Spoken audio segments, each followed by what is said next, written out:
Witness has surfaced with his account of the police shooting deaths of three suspected bandits, Kwame Asana, Errol Adams, and Dexroy Curtis, on the Seawall on March 15th. Facing the cameras in the presence of his lawyer, Nigel Hughes, the man, Devon Light, said he witnessed firsthand how the men were executed.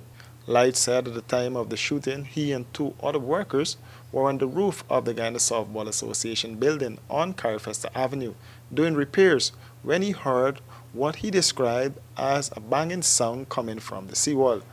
He said it was just around midday that Thursday. When I looked at the seawall, I saw cops out there. The body was lying on the ground. The person lying, standing up over the person. I understand, so. And I look away about 15 minutes, look back. Camera people show up on the scene. Police show up on the scene, lock down everything, and after then was that. So who were there first? The men in the black car or the police? The men in the black car come out first. They were on the scene first? Yeah.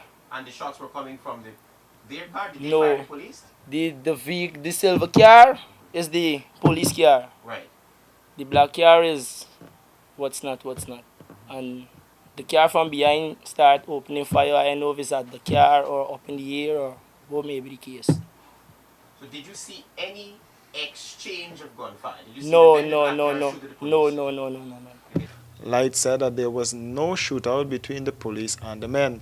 He recalled seeing one of the men being assaulted while he was on the ground. He said after about 20 minutes he heard rapid gunfire. You're clear in that when the police went to that black car, the men or that one man that came out the door, which would be the driver, he was alive when the police walked up to him. Yeah. Yes.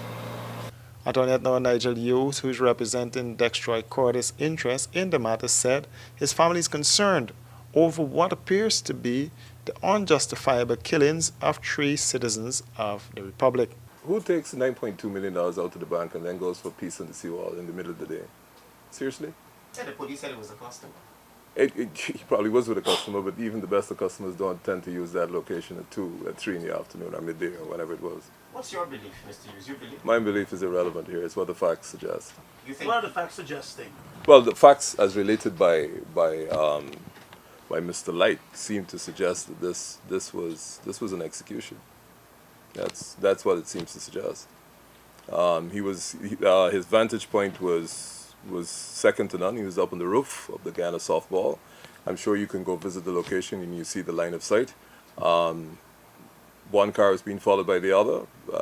One man was put on the ground, so he could not have been a threat.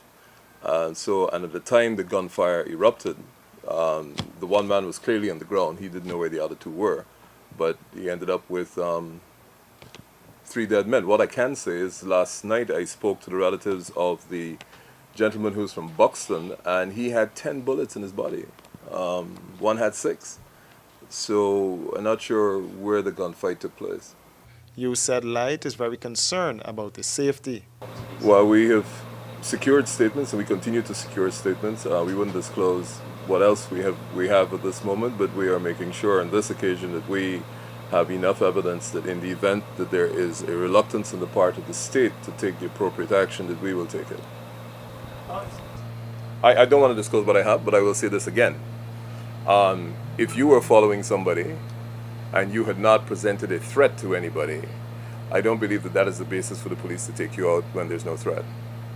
I think the reason why we have the rule of law is so that you pick people up who, if they are acting suspiciously or if they have committed a breach of the law, that you bring them to justice and that you don't leave it in the hands of somebody who's got a gun.